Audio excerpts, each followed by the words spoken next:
retirement brochures never show this part.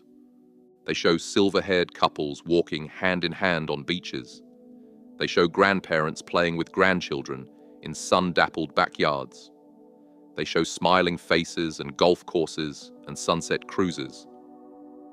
They don't show Barbara sitting alone at her kitchen table at 2 a.m., calculator in hand, trying to make the numbers work. Again. "I keep thinking I missed something," she says, her voice barely above a whisper. "Some account I forgot to include.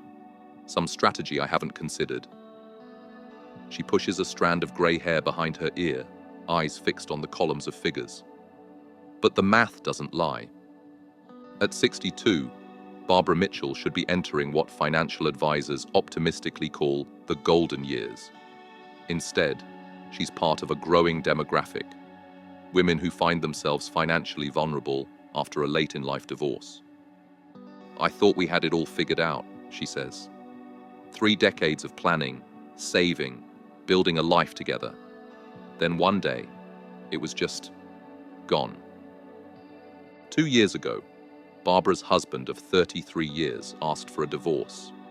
At 60, she found herself starting over, emotionally, physically, and financially. The retirement they had meticulously planned became another casualty of the separation. "I'm one check away from serious trouble," she admits. "And that's not where I ever expected to be at this stage of my life." This is the story of how a woman who did everything right financially still found herself on shaky ground. It's about broken promises, recalibrated dreams, and the particular vulnerability of women who never expected to face retirement alone. But it's also a story about resilience, about rebuilding, about redefining what security means when the future you planned for evaporates. The morning light streams through Barbara's modest apartment as she prepares for another day. The space is small, drastically smaller than the 4-bedroom colonial she shared with her ex-husband, Thomas. But it's hers. Photos of her children and grandchildren line the walls. A single orchid blooms on the windowsill. "I bought that for myself last month," she says, noticing my gaze on the flower. "I've started doing that, buying myself small things, little reminders that there's still beauty." She pauses. "It's taking some getting used to, making decisions just for me. For so long, every choice was filtered through the lens of us. What works for our schedule, our budget, our future. Now it's just me, and that freedom is both terrifying and exhilarating." The apartment walls are mostly bare, a stark contrast to the home she shared with Thomas, where family photos and artwork collected over decades covered every surface. "I left most of it behind," she explains. "Partly because there wasn't room here, but also because looking at those memories was too painful at first. I'm slowly adding things that reflect who I am now, not just who I was as part of a couple." Barbara and Thomas met in college during their junior year. She was studying education with dreams of teaching elementary school. He was in business administration with ambitions of corporate success. Their relationship blossomed over late-night study sessions and shared idealism about the future. "We were so young, so certain about everything," Barbara recalls with a wistful smile. "Thomas was brilliant with numbers, always calculating, always planning. I was the creative one, the emotional balance. We thought those differences made us stronger as a team." They married a year after graduation in a modest ceremony attended by family and close friends.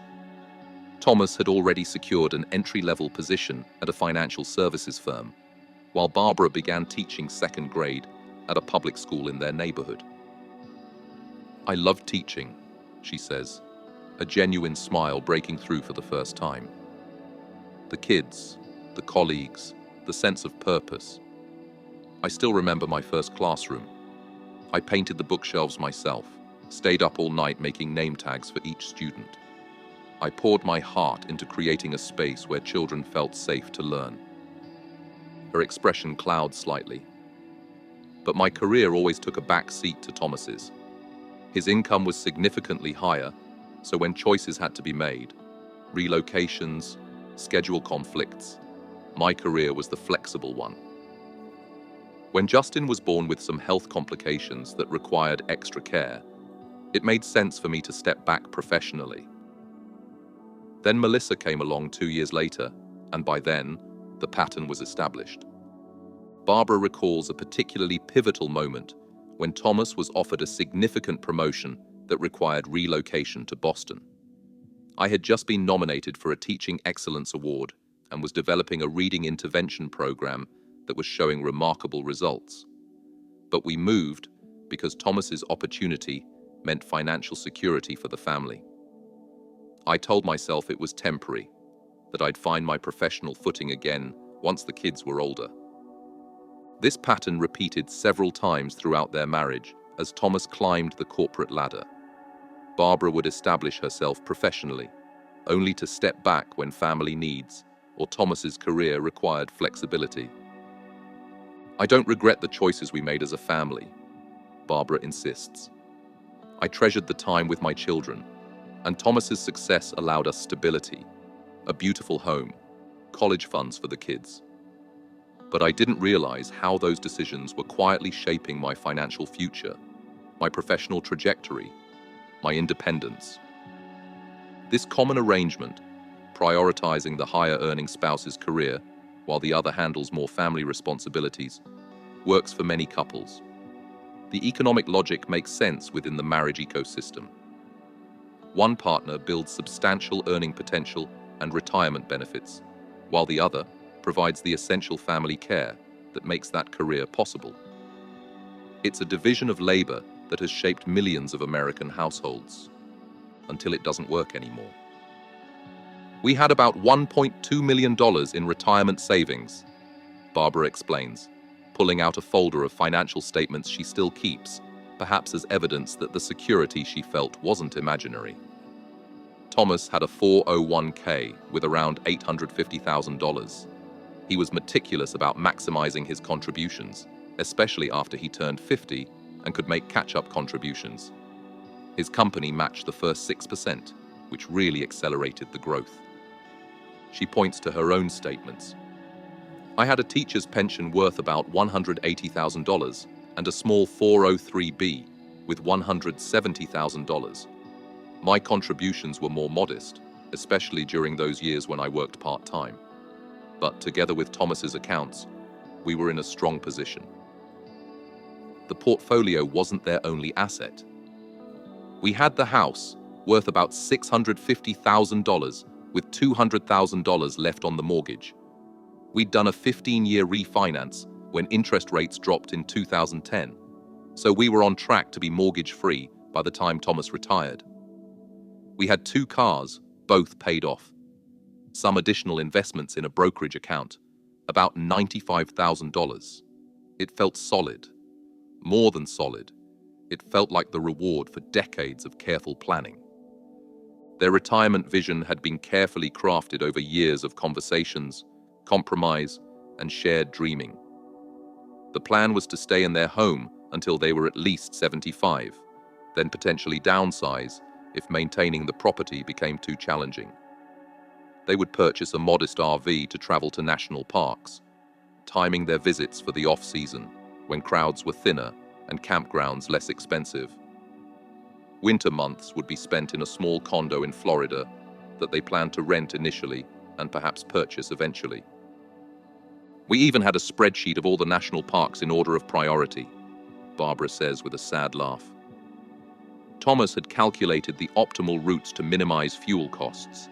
Yellowstone, Yosemite, the Grand Canyon, we had planned to see them all.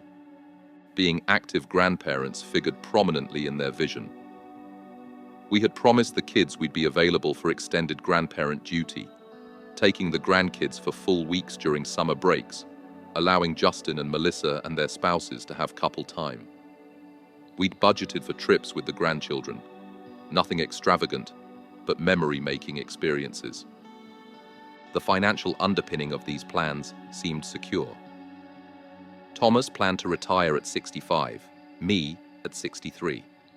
With Social Security, our pensions, and systematic withdrawals from retirement accounts, we projected an annual income of about $90,000. Thomas had run the numbers dozens of times, factoring in inflation, market fluctuations, healthcare costs. Not lavish, but comfortable enough to fund the life we'd envisioned. Barbara had complete faith in these projections. Thomas was the financial expert, both professionally and in our personal life. When he said we were on track, I never questioned it. Why would I? His entire career was built around understanding money, making it grow, protecting it. That plan evaporated on a Tuesday afternoon in March. I still remember everything about that day, Barbara says. It was unusually warm. The daffodils were blooming early. I'd made a pot roast for dinner. Her voice catches. Thomas came home, sat at the kitchen table, and told me he hadn't been happy for years, that he wanted to live the rest of his life authentically, that he'd met someone else. The someone else was Diane, a 48-year-old colleague. They'd been having an affair for nearly a year. I was blindsided, Barbara admits. Completely blindsided. I knew we weren't as close as we once were, but I attributed that to the normal evolution of a long marriage. We weren't unhappy, or at least I wasn't. We had plans, a future. The next months passed in a blur of lawyers, mediators, and painful conversations.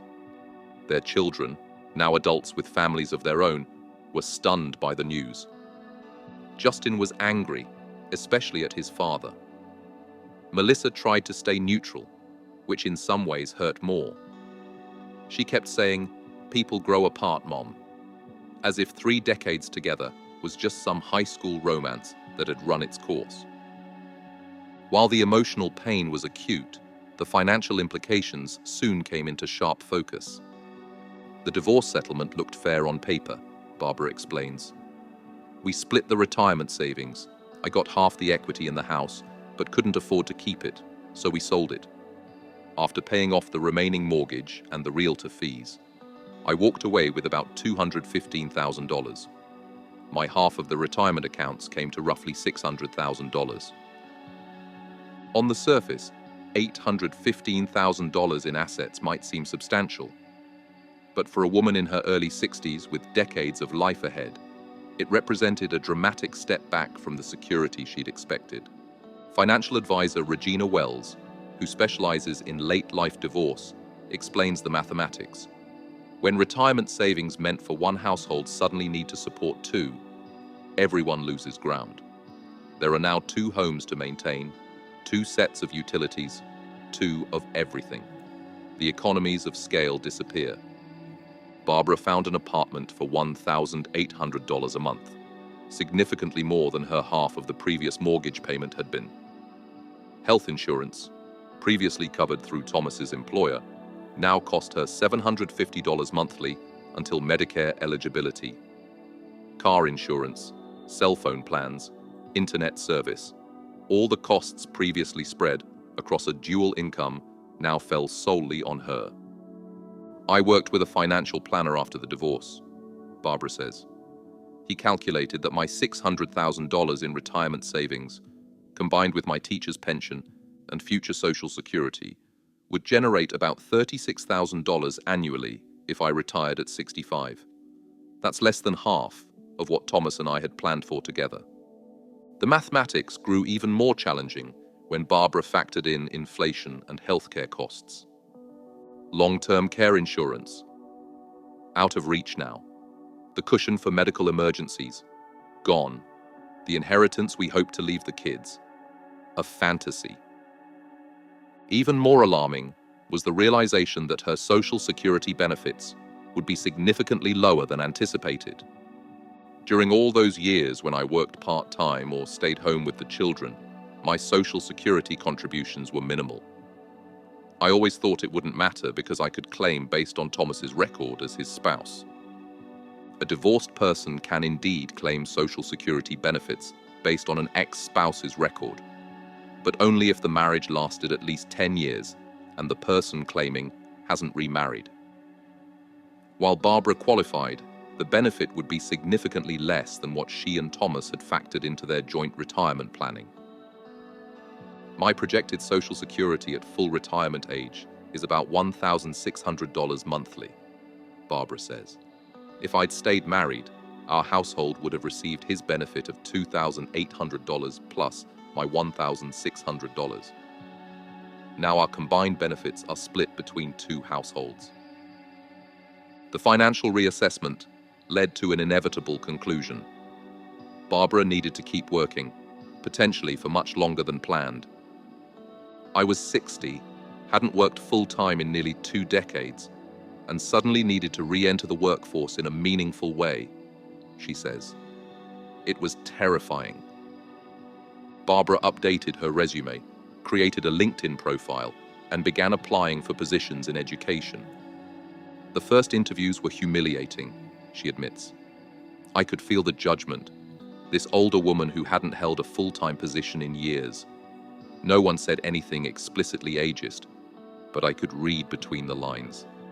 After 3 months of searching, Barbara secured a position as a reading intervention specialist at a public elementary school, earning $52,000 annually. I'm grateful for the job, she says. Truly grateful. But it's physically and emotionally demanding. I come home exhausted every day, and I'm making about 30% less than I would be if I'd maintained a full-time teaching career throughout my marriage.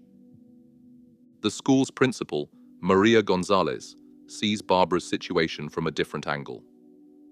Barbara is an exceptional educator with decades of experience. Her work with struggling readers has been transformative. But I worry about her. Teaching is demanding at any age, and I can see the toll it's taking. Beyond the financial adjustments, Barbara found herself navigating a new social landscape.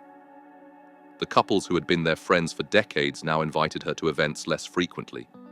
Dinner parties and vacations that had been traditions suddenly stopped. It's not that they took sides, Barbara clarifies. It's that coupled people often don't know what to do with a suddenly single person. I became the odd number at the dinner table. The reminder that marriages can end after 30 years.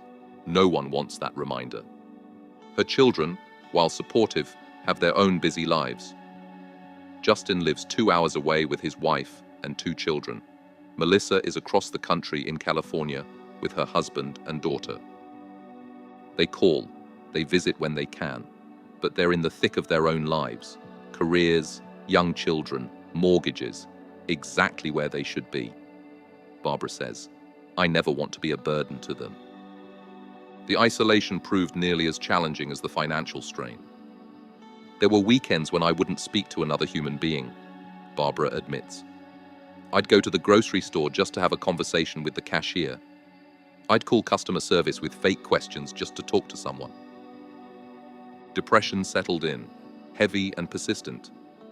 I'd wake up at 3 a.m., panicking about money, about growing old alone, about becoming a burden to my children someday. I'd calculate and recalculate how long my savings would last. I'd imagine worst-case scenarios, serious illness, market crashes, inflation spikes. 7 months after the divorce was finalized, Barbara hit her lowest point. It was Christmas. The kids were with their own families. Thomas and Diane were on a cruise. I sat in my apartment surrounded by a few decorations I'd put up to fool myself into feeling festive. And I just broke. I sobbed for hours. I questioned every decision I'd ever made. Why didn't I insist on working full-time? Why didn't I save more independently? Why didn't I see the signs in my marriage? That night, sitting among crumpled tissues and half-eaten Christmas cookies, Barbara made a decision. I realized I had 2 choices. I could spend the rest of my life mourning what I'd lost, or I could start building something new. Not the life I'd planned, but maybe a life that still held value. The next morning, Barbara took 3 concrete steps. She called a therapist specializing in late-life transitions. She signed up for a financial literacy workshop specifically for divorced women over 50, and she joined a community choir, something she'd always wanted to do but had never prioritized. That was the beginning of my rebuilding, she says. Not a dramatic moment, but small actions that acknowledge both my grief and my determination to move forward. I still have the journal I started that day, pages filled with anger, fear, sadness, but also tiny sparks of possibility. Barbara's therapist, Dr. Samantha Reed, specializes in working with women experiencing major life transitions after 50. What Barbara faced was a complex grief process, Dr. Reed explains. She was mourning not just the end of her marriage, but the loss of her identity as a wife, the loss of financial security, and the loss of her anticipated future. These compounded losses require specific therapeutic approaches. The weekly therapy sessions gave Barbara a space to process her anger and betrayal without judgment. Dr. Reed helped me understand that my feelings were normal and valid, Barbara says. She also gently challenged me when I would catastrophize about the future. We worked on distinguishing between genuine financial concerns and anxiety-driven worst-case scenarios. Through therapy, Barbara began recognizing patterns in her marriage that had contributed to her vulnerable position. I had completely abdicated financial responsibility, she admits.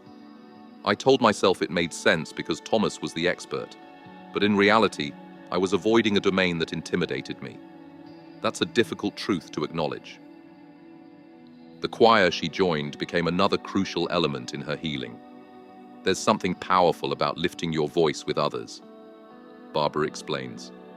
In harmony, every voice matters equally. As silly as it sounds, that weekly reminder that my voice had value helped restore something in me. The financial workshop proved particularly valuable. Held at the local community college over 6 consecutive Saturday mornings, it was specifically designed for women navigating significant financial transitions. I learned I wasn't alone, Barbara says. The room was full of women in similar situations, some divorced, some widowed, all trying to navigate financial insecurity they never expected to face. The workshop covered practical strategies, maximizing Social Security benefits, managing investments during the withdrawal phase, finding part-time work in retirement, exploring shared housing options. I'd always left the investment details to Thomas, Barbara admits. I knew the broad strokes of our financial plan, but not the mechanics. The workshop helped me take ownership of my financial future in a way I never had before. Working with both her therapist and financial advisor, Barbara developed a revised retirement strategy. I'll work full-time until 67, she explains, then transition to part-time for another 3 years if my health allows. I've adjusted my investment allocations to be slightly more aggressive, since I need more growth than we'd planned for our joint retirement. She's also exploring alternative housing options for her later years. I'm considering a shared housing arrangement with 2 other women in similar situations. We could pool resources, share expenses, provide built-in companionship and support. It's not the retirement with Thomas I'd envisioned, but it might actually provide more security in some ways. Barbara has also had to confront difficult conversations with her adult children about her new financial reality. I sat them down about 6 months ago and was completely transparent, she says. I showed them my financial projections, explained that there wouldn't be an inheritance, and most importantly, outlined my plan to remain independent. I never want them to feel responsible for my well-being, but I also needed them to understand that my circumstances had fundamentally changed. Justin's wife, Amy, a financial analyst, helped Barbara further refine her investment strategy. Amy was incredible, Barbara says with evident pride. She spent hours reviewing my portfolio, suggesting adjustments, explaining concepts Thomas had always handled. It created a new bond between us. Melissa, though physically distant, contributes in her own way. She set up a monthly grandmother date over video chat with my granddaughter Lily. She ordered art supplies for both of us, and we paint together virtually.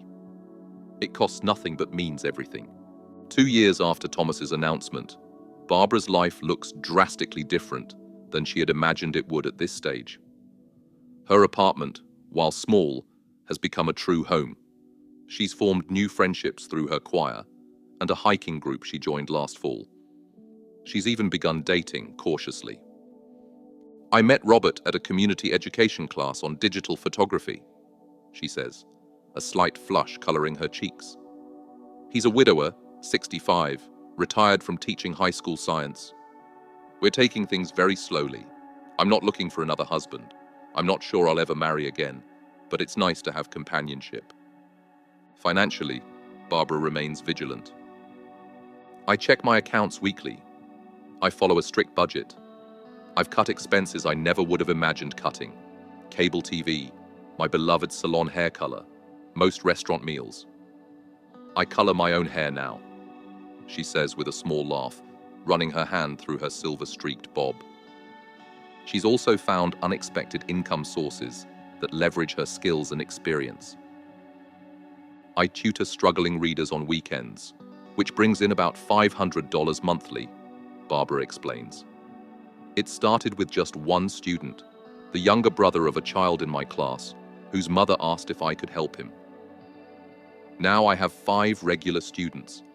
I've created specialized materials for each of them based on their specific reading challenges. The tutoring not only provides supplemental income, but also professional satisfaction.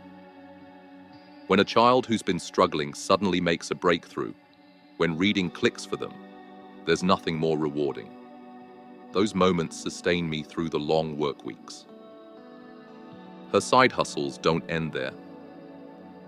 "I occasionally babysit for families from school, which is both income and a way to maintain my connection with the children I teach in a different context. I've become the go-to emergency sitter for several single parents who need reliable childcare." Barbara shows me a beautifully crafted greeting card featuring a watercolor landscape. "I sell these handmade cards on Etsy, not a significant income, but it funds my coffee habit and gives me creative satisfaction. I've always loved painting, but during my marriage, I rarely made time for it. Now I paint every Sunday afternoon, and some of those paintings become cards." What started as a hobby has grown into a modest side business. "Last Christmas, I received an order for 50 custom cards from a local business. That single order paid for my holiday gifts to the grandchildren. I'm not getting rich from it, but there's something powerful about generating income from creativity I once dismissed as just a hobby." Despite these adjustments, Barbara doesn't minimize the ongoing challenges. "I still have moments of overwhelming anger," she admits. "Thomas and Diane recently bought a vacation property in North Carolina. Meanwhile, I'm calculating whether I can afford to repair my 12-year-old car, or if I should start taking the bus. The inequity of it can still take my breath away." That inequity reflects a broader societal pattern. Studies show that women's standard of living typically drops by 27% after divorce, while men's increases by about 10%. For women who divorce after 50, the financial impact is even more severe, with many experiencing poverty rates substantially higher than their married counterparts. "What happened to Barbara is unfortunately common," says economist Diane Garnett, who studies retirement security. "Women of her generation often made career sacrifices that made financial sense within the marriage, but become financial liabilities when that marriage ends. They have lower lifetime earnings, smaller social security benefits, and less time to recover financially before retirement." Barbara tries not to dwell on these statistics or the fundamental unfairness they represent. "Bitterness is a luxury I can't afford," she says. "It consumes energy I need for rebuilding." As Barbara approaches her 63rd birthday, she views her future with cautious optimism. "I'm still afraid sometimes," she acknowledges. "Healthcare costs terrify me. The possibility of needing long-term care keeps me up at night. I worry about being a burden to my children if I live into my 90s as my mother did." She pauses, collecting her thoughts. "But I'm also more resilient than I ever knew. I've discovered strengths I didn't know I had, I'm building a life that's authentically mine for perhaps the first time ever. As we part ways, I ask what advice she would give other women facing similar circumstances. First, assemble your team, she says. You need professional support, a good therapist, a financial advisor who specializes in divorce, perhaps an elder law attorney. But you also need personal support, friends who can just listen without trying to fix everything. She continues, document everything immediately. In the fog of emotional trauma, it's easy to miss financial details that will matter enormously later. Create a comprehensive inventory of assets, debts, insurance policies, retirement accounts, everything.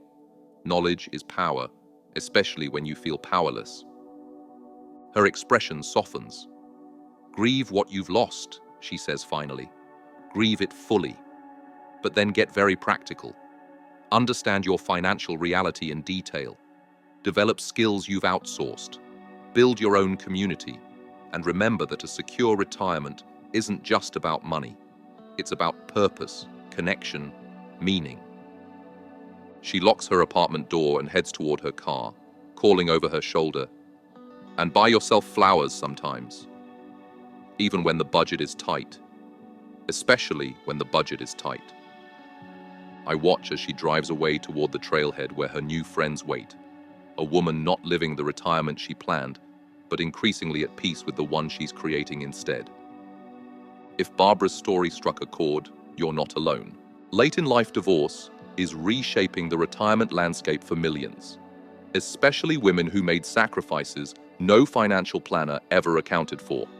At Goldprint, we're telling the stories behind the numbers, the quiet battles, the resilience forged in the aftermath. If you've lived through something like this, or are preparing for what comes next, your voice matters. Share your experience in the comments. Let's learn from one another. And if you want more stories like this, the ones they don't put on brochures, subscribe to Goldprint.